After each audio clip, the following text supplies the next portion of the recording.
O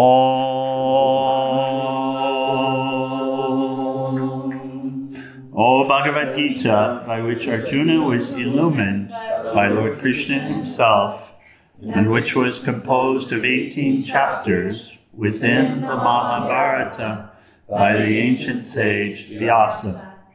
O Divine Mother, destroyer of rebirth, who showers the nectar of oneness upon us, O Bhagavad Gita, my affectionate mother, on thee I meditate.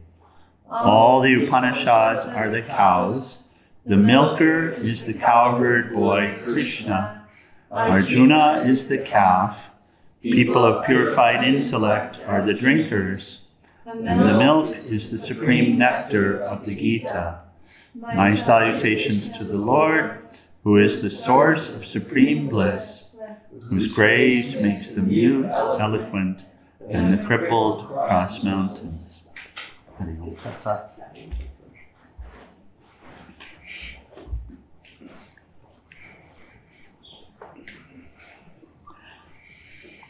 So what's the instruction we're working with?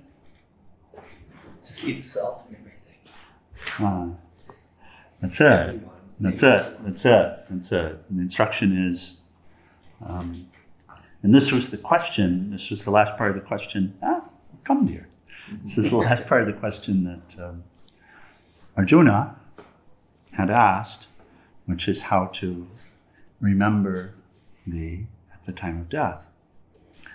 And so this is what the Lord is teaching. He says, number 14, we continue.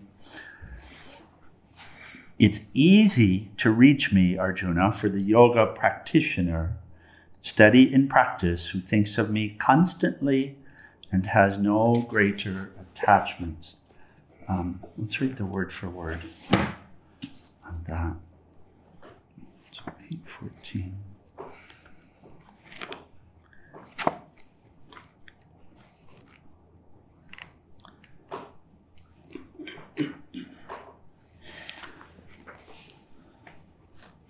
So here he's giving the answer, and there's a beautiful commentary provided by Swami.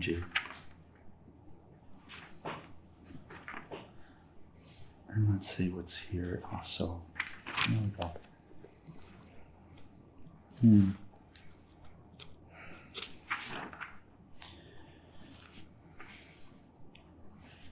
Here's the word for word. With the mind not thinking of any other object, constantly who me remembers daily, of him easily attainable, O Partha, ever steadfast of yogi. I'll read the way Swami Shivananda puts it together, but I don't know if you've noticed yet, but he says twice. He says once constantly, and then he says daily. Both are there. Both words are there. So don't stop. Start, continue, don't stop. Constantly, daily. Translated this way here. I'm easily attainable by that ever steadfast yogi who constantly and daily remembers me. And Swami Shivananda adds in Puran, for a long time, not thinking of anything else. And he adds, with a single mind or one pointed mind, O Partha, Arjuna.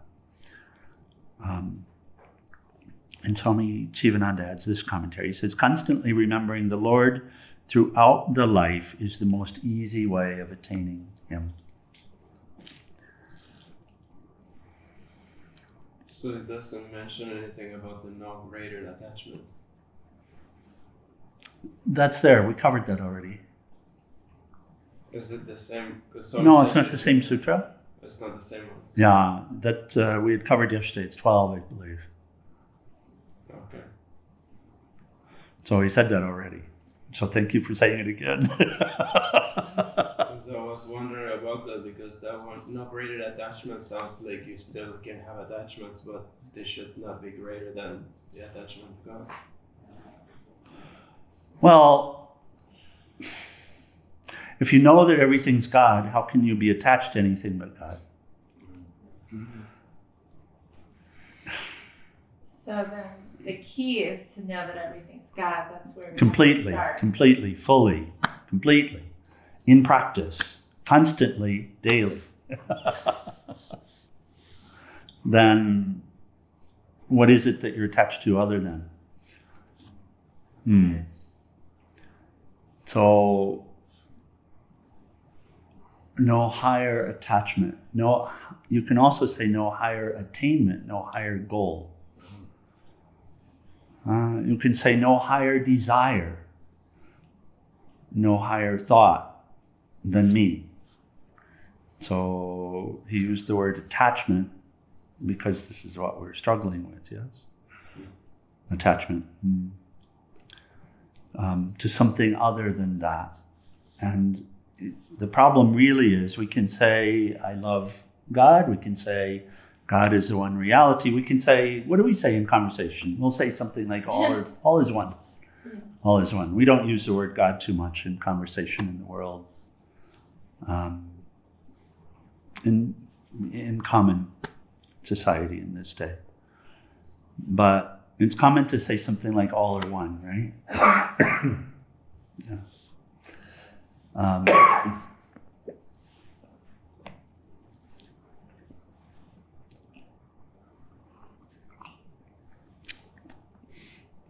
And it's also common to have attachments that are higher than that unity. So he's simply saying nothing higher. He's talking about sadhana. All right, he's talking about sadhana. He's not talking about the end there. He's talking about sadhana. So how to conduct sadhana. Coming into the sadhana, and Arjuna is still very much the student here. So Krishna is pointing to the highest goal and he's telling him how to get there, but it's a step by step, isn't it? Yeah. So if you enter sadhana with an attachment that's higher than that, then there's a difficulty with the sadhana. Still we enter, whatever it is we want. But what he's pointing to is how to actually clear this samsara, how to clear the plane of suffering, this earthly life, which is pointless. Right? This earthly life which doesn't finally provide any relief, it doesn't finally provide any satisfaction. So he's saying, in order to do that, think of me constantly with no higher attachment. Not wanting something other than me. You could say it like that, not wanting something other than me. The Mayans, during the playoffs, the chief of the winning team would get his head cut off. Yeah, so what? I guess. Interesting What's the point? What's the point? The idea that was what they were, that was the achievement, was crossing over in that culture. Yeah. It was an honor.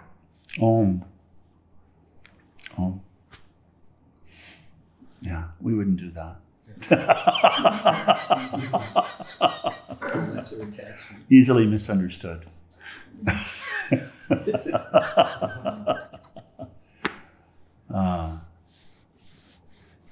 So put God at the top of the pecking order. Yeah. We confuse physical death and spiritual death. Spiritual death is what we call life here.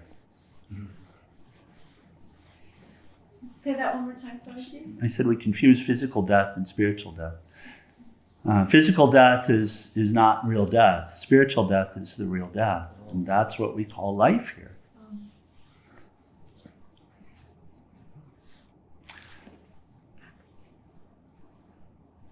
Okay. But here, Swamiji does add this commentary. He says, Ananya Chetaha, which is one of the Sanskrit concepts. And he defines it as, he has no attachment for any other object. He will not think of any other object except for his Ishta Devata, or tutelary deity, except for the way that the yogi relates to the highest. And then Nitya Saha, for a long time, i.e. until the end of life. And then he adds this comment. He says, he who remembers the Lord by fits and starts, or who remembers him for 6 months and then leaves the practice, and then again remembers him for 6 months, or so on, cannot attain him. Okay, and then Swamiji adds this. So the concept of attachment is still there. No, and has no greater attachment. So that's where it's coming from. That's where it's coming from. Oh, okay. Because you're right, we didn't see that in Swami Shivananda's translation. We saw it here. Right. Oh, okay, I got it. Okay. This commentary, he says, and he quotes, yes, my dear Arjuna, whoever keeps me in his or her heart constantly, without getting distracted by anything else, always gets me easily. And then he continues, he says, it's a promise. The only problem is how to think of God constantly. And so here he provides some practical guidance that we can discuss. If that's what we come to, if we come to this where we say, okay, this makes sense, then how can I think of God constantly? Right? No, it's a practical question. It's a question about sadhana, then how do I live this life of sadhana? It says the key is understanding what constantly thinking of God means. It's not that you just sit there in a corner and think of God constantly. Instead, involve yourself in daily activities, feeling that all that you are doing is an offering to God. He says that's one way. Or feel that everything is being done by God through you as an instrument, which is a little higher level. With individual consciousness, you might feel that you're doing things, but in the back of your mind, you keep on knowing, without that higher consciousness, I can't do anything. So I'm only an instrument being made to get involved in various activities. That's the best way to remember God constantly. Remember that higher consciousness.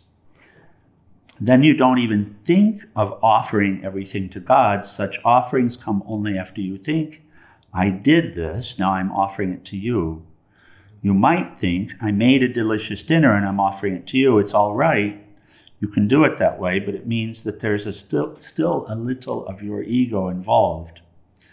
The best way is to keep reminding yourself that even the capacity to make the dinner, to do anything, comes from God.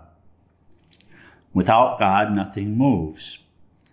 He says there's a beautiful saying in Sanskrit and also in Tamil, which is, without God, not even an atom would move, which we can relate to, yes? So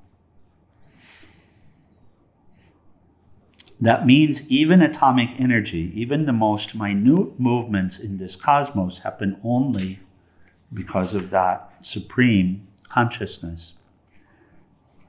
If that consciousness wasn't present, nothing would move.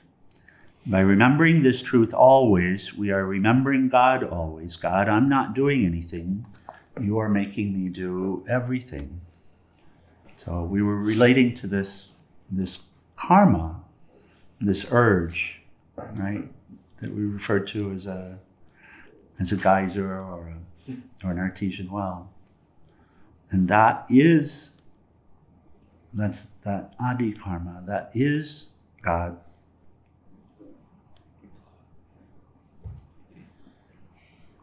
and not something other than that. So who's really doing here? Whose body is this? Whose heart is this? Whose blood is it?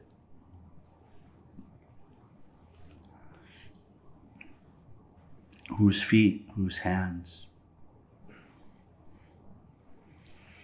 It makes me think more about everything I do. That's the idea.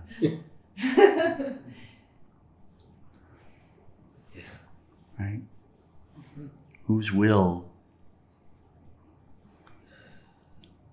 Who's willing me to do?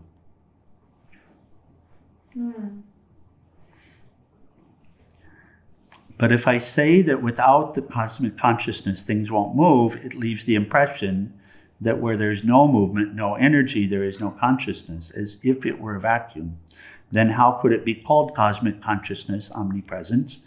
In reality, even where there's no movement at all, there is consciousness, but it's not active. In a way, it's dormant, sleeping, potent. There's consciousness even in inert particles of inanimate things, only it's not functioning. And then here, we actually have the understanding that even in space, empty space, there is force operating. And that's one of the discoveries from following the thread of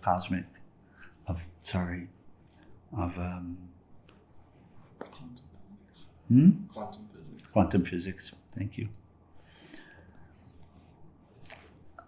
There's we'd come across this 10 years ago, something like that. There was an experiment.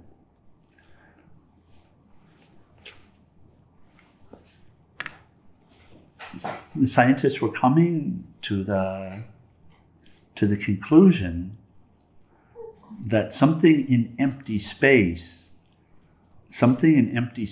which is not a thing, is actually providing the propulsion here, that is actually pushing things apart, this geyser, this artesian well, that it exists in empty space, which is empty. They were coming to this conclusion, which is nonsensical. It doesn't make any sense. It doesn't. How does that happen?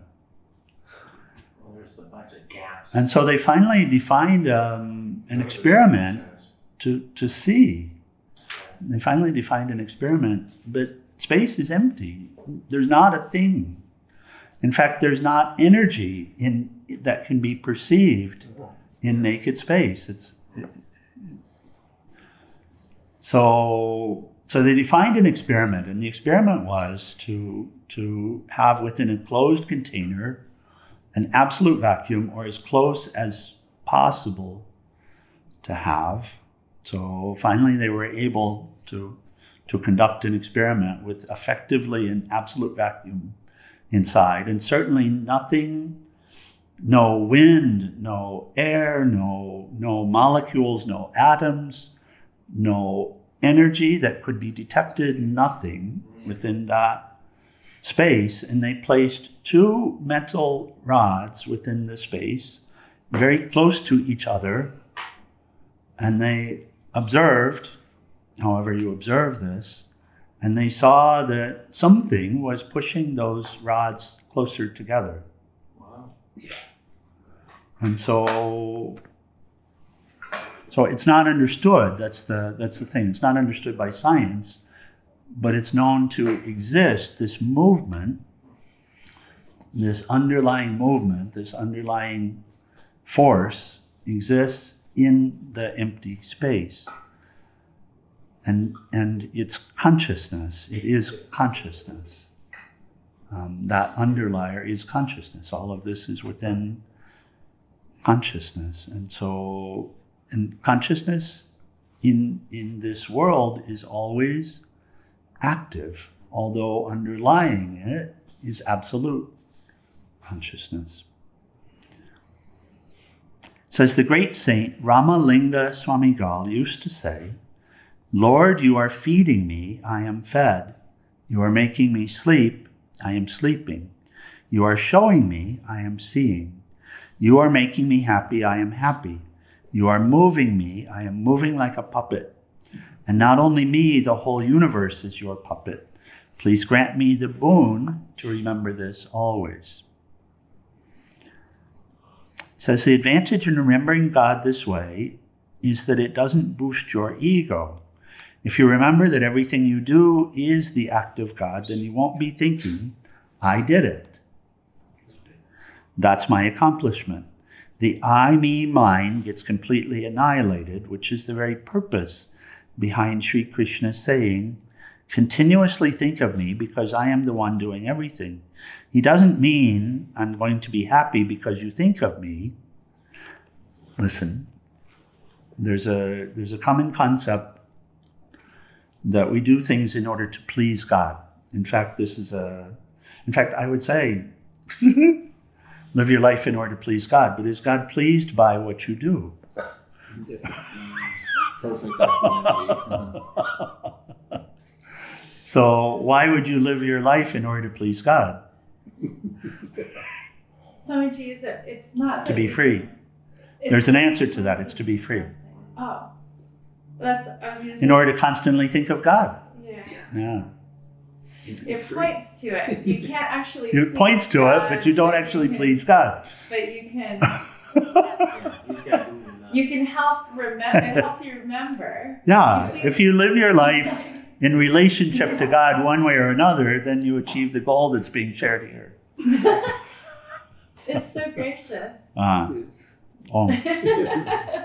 So it's not actually for God. That's the funny point that Swamiji is making here. That's what God is.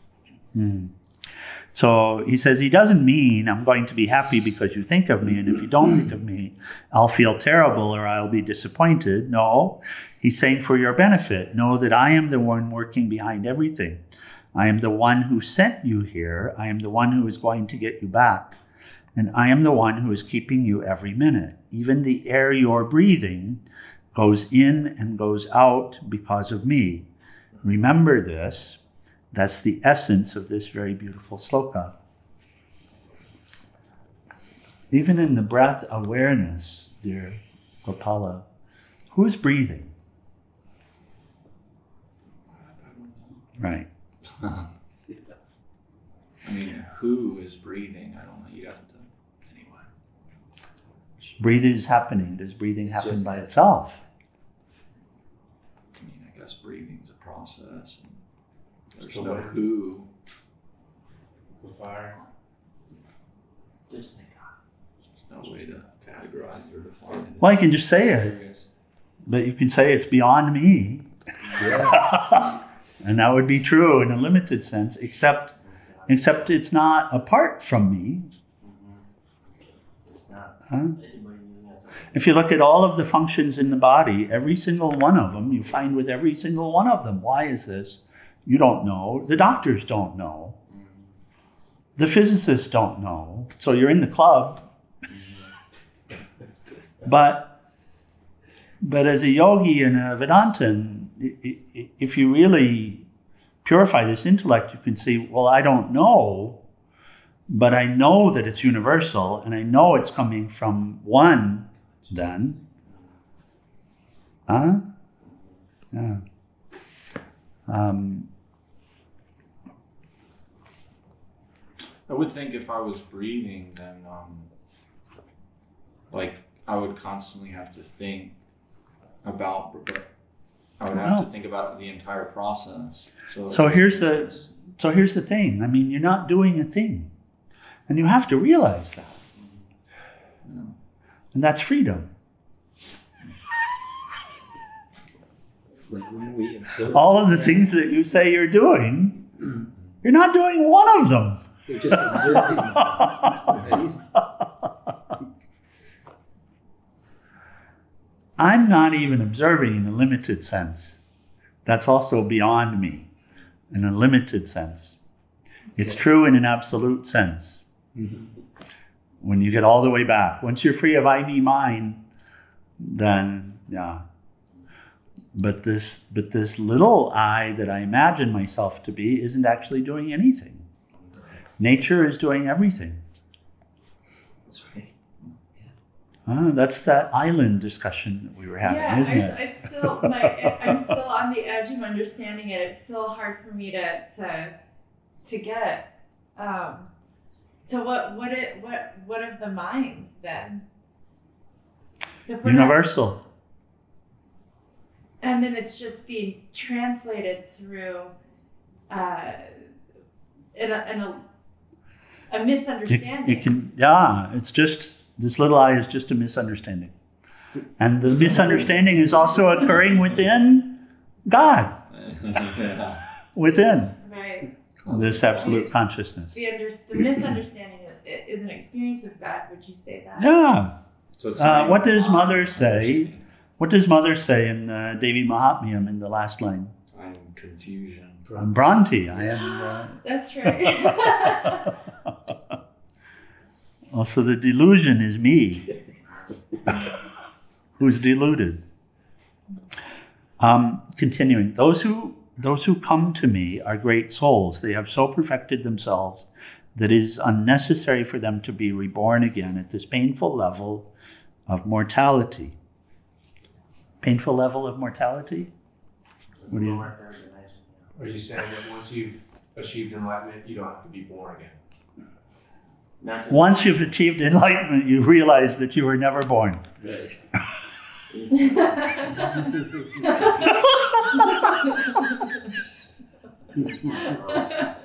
I'm not laughing at what you said. I'm just laughing because Jai. Jai Gurudev. So then you don't have to keep pretending. You don't have to go through the experience again. You experienced birth, what we call birth. You experienced it. But what you experience is not who you are. Experience implies a subject-object relationship. I experienced this. Somehow I came into relationship with this body in the womb, somehow, and then I experienced the squeezing of this body through that little tiny space. And so did my mom.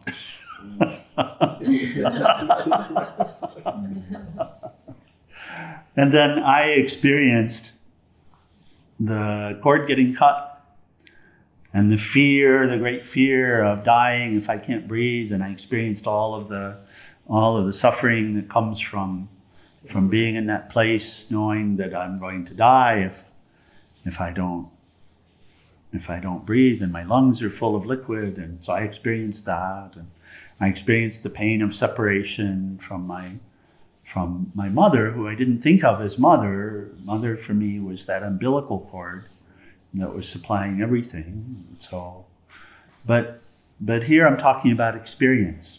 I experienced this whole process of birth, but I experienced it, which means I'm not it. Right. So I experienced the process of birth. I experienced the process of death. I've had enough of it. We're checking that box.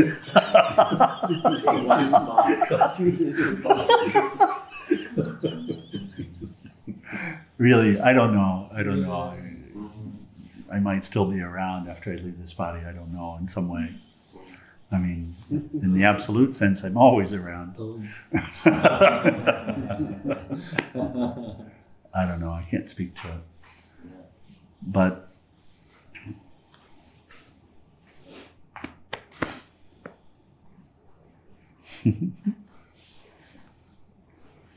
but I know that I'm not what I'm experiencing. Now, and I know that the absolute universal is doing everything here that's done through its nature. So, okay. it is unnecessary for them to be reborn again at this painful level of mortality. He doesn't actually say you won't be, but he says it's unnecessary, which goes to Swami Shivananda. Swami Shivananda was asked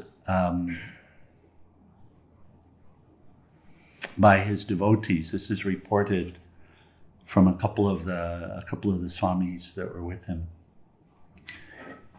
He was asked if after enlightenment, if it's necessary, if you necessarily are free, or if you have the option to return if you wish.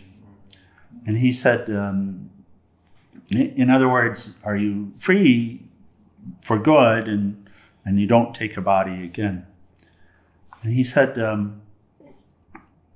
actually, you have a choice. The Jivan Mukti, the one who has become free, emancipated, enlightened in this birth, has a choice in order to merge back into that absolute consciousness or to come back in form.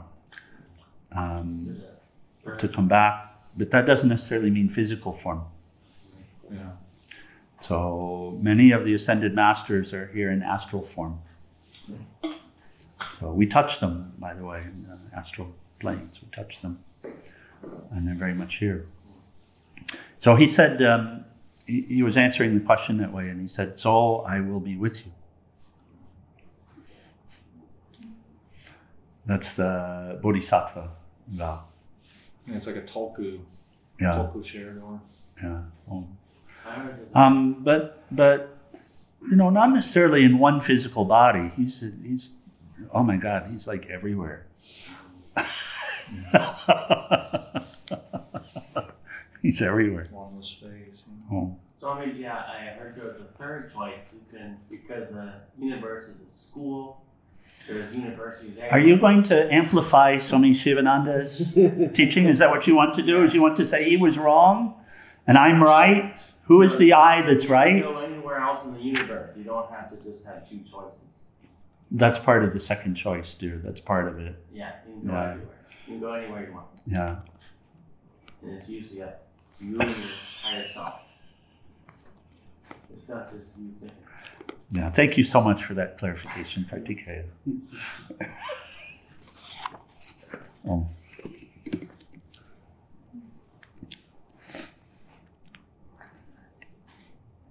Every creature in the universe returns to nothing, Arjuna, even Brahma, the creative function of myself. Only those who realize me transcend life and death. Whoever understands the day of Brahma and the night of Brahma, each of which lasts literally for thousands of ages, yugas, that person truly knows day and night. As the cosmic day of Brahma dawns, all creation rises to manifestation out of the unmanifested state. And at the coming of night, all again merge into the oneness of the unmanifested. So what he's describing there is the creation of a universe and the end, the destruction of a universe. So he's saying that this creation, and by the way, now we know from science, from physics, that there's not just one universe. Of course, the Vedas have spoken of this, but this multiverse is actually pulsating with universes coming into being and dying on an infinite scale. This is Yoga Vasishta, where sage Vasishta answers a question that Lord Rama asks with the answer. He says, in the infinite universes, entire civilizations are coming into and going out of existence every moment. So an undulating. In fact, if you look at M theory or string theory, you'll see some diagrams showing this manifestation and unmanifestation like bubbles. that come and go like that. And what's being described is this, he's saying you don't actually know what day and night is until you know about the day of Brahma and the night of Brahma, which means when this manifestation that we call the physical world comes to be, that's the beginning of the day, that's the dawn, and that's coming from the unmanifest into the manifest state. And then the night is when that part of the play is over, and now the universe collapses back into the unmanifest state. That's called the night. So it's said that 1,000 eons, the day is 1,000 eons, and the night is 1,000 eons. How long is that? Well, it's billions, many billions of years. So this universe is 12.5 billion, something like that is what's been worked out. So this day of Brahma has been 12.5 billion Earth years so far. But then, scientists ask what will come of the universe. Will it peter out? Will it explode? What will happen to the... But it's known that there will be an end to it, and that's that night of Brahman. But what's being shared is that the truth is the truth, regardless. It's coming from unmanifest to appearing and then disappearing. Within what? Within consciousness. Within consciousness. And Krishna is saying, Brahman, I am that consciousness. So consciousness continues. We have a limited experience with this, deep sleep. What happens to us in this limited life is we have a similar thing. We have a day and a night, right? We have a day where we're active, manifesting. Yes, moving about, thinking, engaging, all of that. And then we have a night, which is unmanifest. Is it so? Yes. Deep sleep, unmanifest. We have that unmanifest time. And then, once again, manifest. So he's describing the same happening here within what's called the universe. I was reading Swami Venkatesananda's commentary on this. He said that the word in Genesis in the Bible is this story. In the beginning was the Word, and the Word was with God, and the Word was God. Yes? In the beginning was the Word. And he pointed out that the Greek word that gets translated to in the beginning also is translated as in the mind.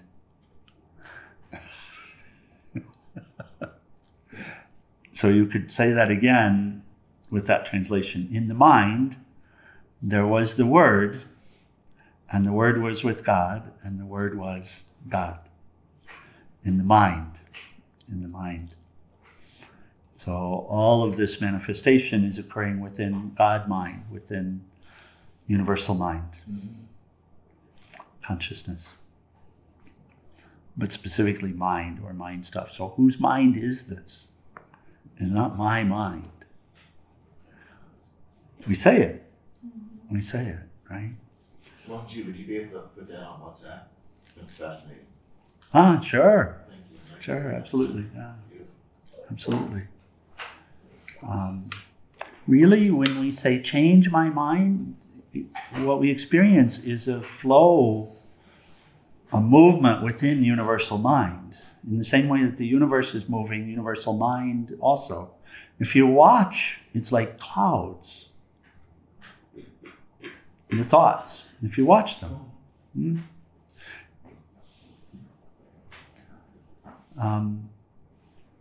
We really, as sadhakas, we really move from one state of mind to another state of mind through tuning. Because the universal mind is here. Universal mind is here. So there are within universal mind lower vibration and higher vibration aspects. And both are here. So the sadhaka begins to tune to the highest vibrations, right? In order to uplift, what we say, uplift the mind, in order to change the mind.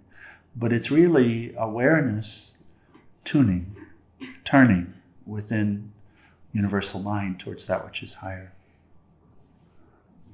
Resonance. And that's, resonance, yeah. And that's why somebody that's in a higher vibration permeates that to those around them. Well, that's the transceiver concept, yeah. Yeah. So, The what? Transceiver. We're not just a receiver. It turns out that we're also, as it were, a localized point of light. Mm-hmm. So, in the scheme of things, so whatever we receive, we also transmit. We see that. Yes. We see that. Because when we're caught up in anger, when we're tuned to the anger channel, and that can become a habit to be tuned to the anger channel, when we're tuned to that, and we're in a physical space, which is not different than a mental space, then we share that, correct? Yeah. People can feel that you're caught up in anger. You don't even have to say a word. You don't even have to see them. You can feel it. Someone, I don't know if you've ever noticed, someone comes into the room and they're really caught up and you feel their presence come in. Yeah. With strong ego, it feels like it's happening to me. Oh, wow, I just understood something. So we say, I became angry for no reason, something like that. But it's like the wind blowing, like a cloud coming through. But in the same way, if you make it a habit of tuning to high vibration, then you bring that with you as well. You bring it into the space. It's like karma yoga then. Yeah, it is. It is. When Swami Shivananda speaks of the world, he talks about everything being here in a mix. For every one saint, there are 10 hooligans, something like this.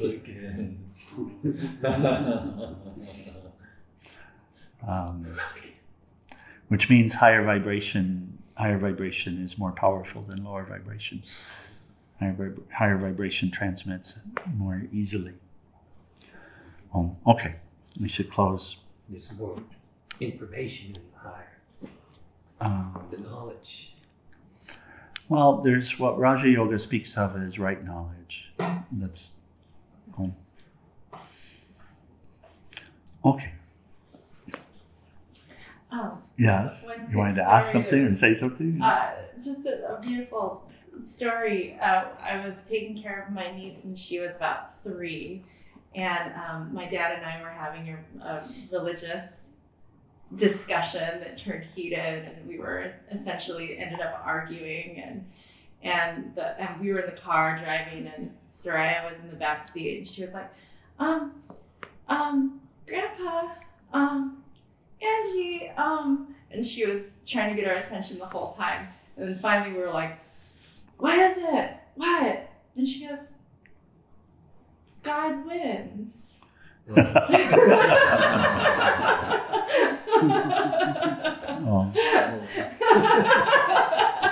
that just shut us up.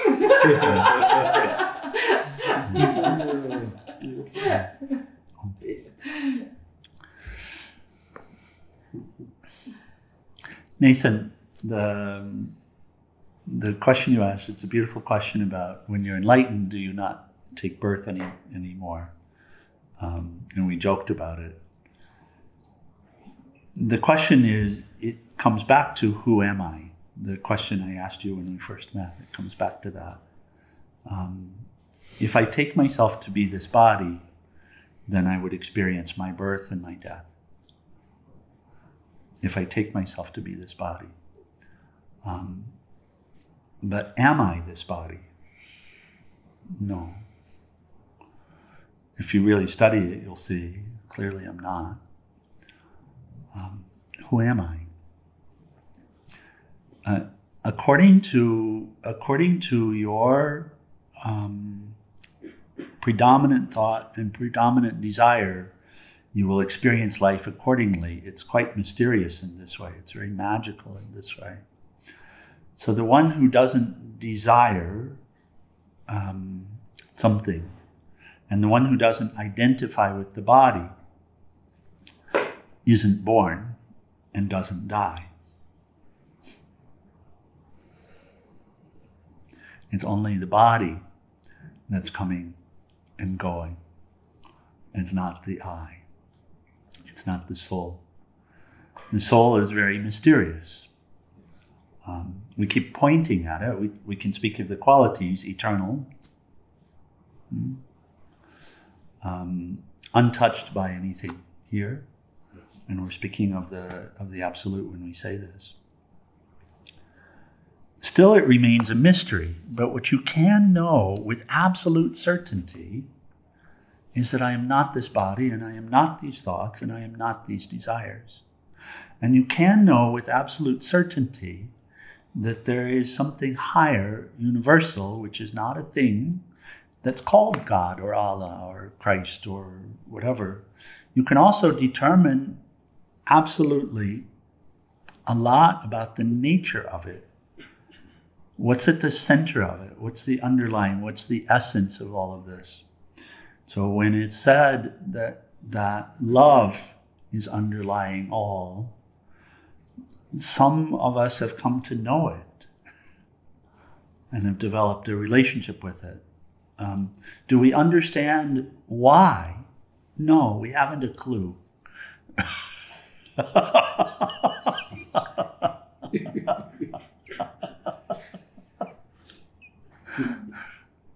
We haven't a clue.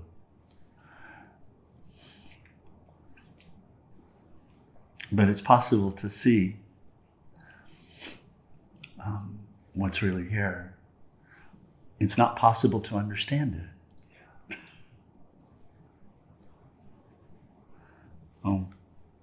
Ineffable, but real.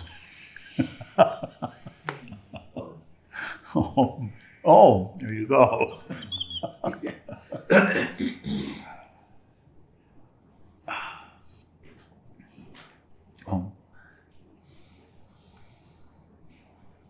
Swami Shivananda says, life is a mystery.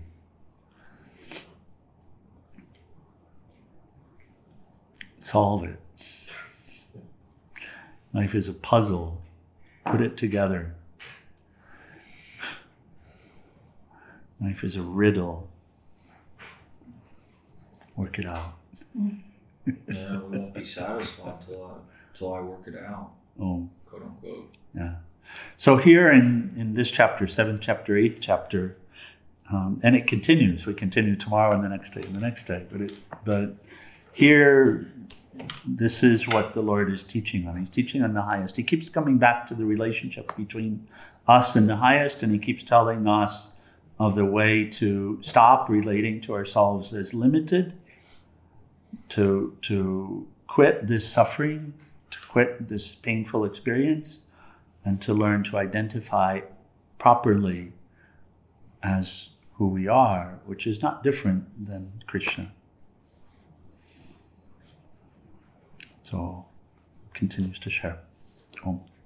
Okay, we should close.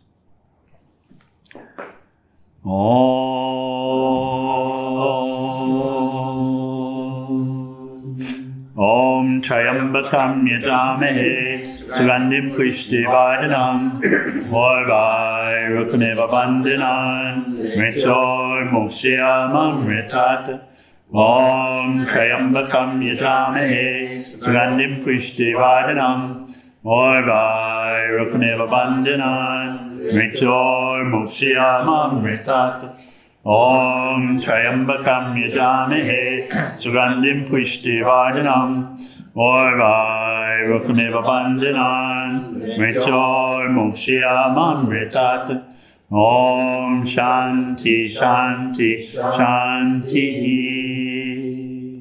O adorable Lord of mercy and love, let us abide in thee forever and ever. On below Satguru Shivananda Maharaj Ki, and for all the saints and sages of all the traditions. Okay, let's rise for Aarti.